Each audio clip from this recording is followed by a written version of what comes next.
আসসালামু আলাইকুম, আপনারা সবাই কেমন আছেন? আজকে মুরগিকে খাবার দিব, তো তার জন্য চলে আসলাম। তো এখন এসেছি, আমাদের মুরগির বাচ্চাগুলো মানে ছড়িয়ে ছিটিয়ে আছে।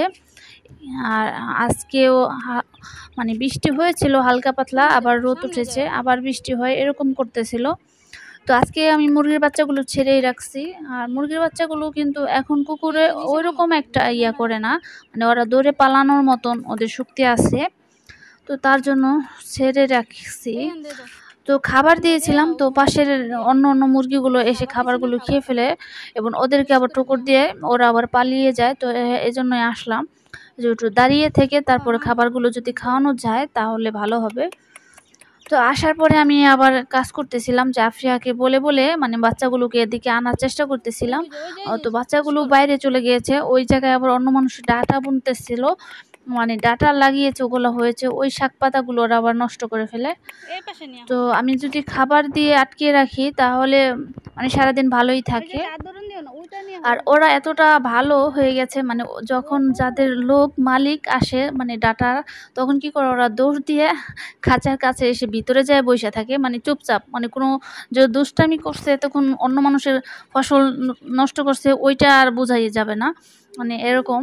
তো দেখলেই হয় আর মানুষের যদি হাঁটাহাঁটির আলাপ পায় তাহলে দৌড় দিয়ে আসবে, এসে মানে ওর খাঁচার ভিতরে যে ওরা ঢুকে বসে থাকবে, মানে কিছু জানে না, এরকম করে। তো এগুলো দেখলে ভালোই লাগে, মানে হাসি লাগে মাঝে মাঝে। তো আবার অবসর সময় যখন ওদের মানে পেট ভরা থাকে, ভালো লাগে না, তখন কি করে খাঁচাটা আমি তো টুনে ফাঁকা করে মানে ঢেকে রাখি, যাতে করে ভিতরে খাবার দিয়ে ওরা যেতে পারে ও আসতে পারে। এটা ইট দিয়ে উচ্চা করে রাখি। তো ওইটার ভিতরে যে মাঝে মাঝে দেখি সবগুলা যে বসে আছে, মানে শুধু শুধু মানে আছে না দেশি মুরগি আটকাতেই তো কত কষ্ট, অথচ ওরা নিজে থেকে ওইখানে যে বসে থাকবে। ছোটবেলা থেকে এই খাঁচাটা দিয়ে ওদেরকে বড় করেছি, তো তার জন্য এই খাঁচাটার সাথে ওদের মানে একদম মায়ের মতন একটা সম্পর্ক তৈরি হয়ে গেছে এই খাঁচাটার সাথে।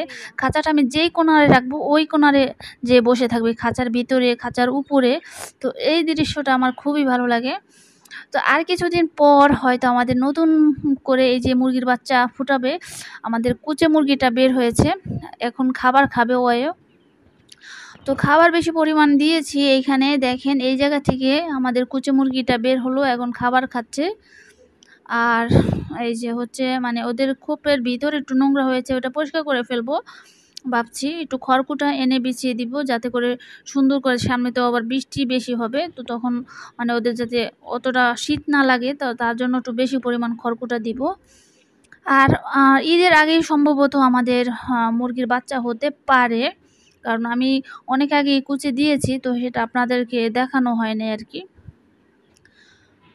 তো দেখেন আমাদের এই যে এই মুরগিটা এখন খাবার খাচ্ছে। আর আমাদের মোরগ মুরগি তো আস্তে আস্তে বড় হচ্ছে, তো ওদের নামগুলো নির্ধারণ করে ফেলবো ভাবছি। আর একটু বড় হোক তাহলে সুন্দর হবে, নামগুলো নির্ধারণ করব। তো আফিয়া মুরগির পিছনে এত দৌড়াদৌড়ি করতেছিল, মানে মুরগিগুলোকে হরণ করে ফেলছিল। তো ওরা খুব ক্লান্ত হয়ে যাচ্ছিল দৌড়াইতে দৌড়াইতে। তারপর আমি ওকে মানা করতেছিলাম, ও শুনতেছিল না। ওই বুঝতেছেন না কিভাবে, যখন বলি যে মুরগিগুলো ঘরে আনবো তো উল্টা পাল্টা দৌড়ে সামনে এসে দাঁড়িয়ে থাকে। আবার যখন বলবো যে ছাড়বো তখন আবার মানে ধরে বসবে, এরকম করে, মানে ওই বোঝে না ঠিক মতন। তো এরপর আমি ওকে বলতেছিলাম যে ওই যে দূরে গেছে ওই মুরগিগুলো নিয়ে আসো। তো ওই আবার ওটাই করতেছিল, দূরে যেয়ে আবার ওই মুরগিগুলোকে তাড়াচ্ছিল।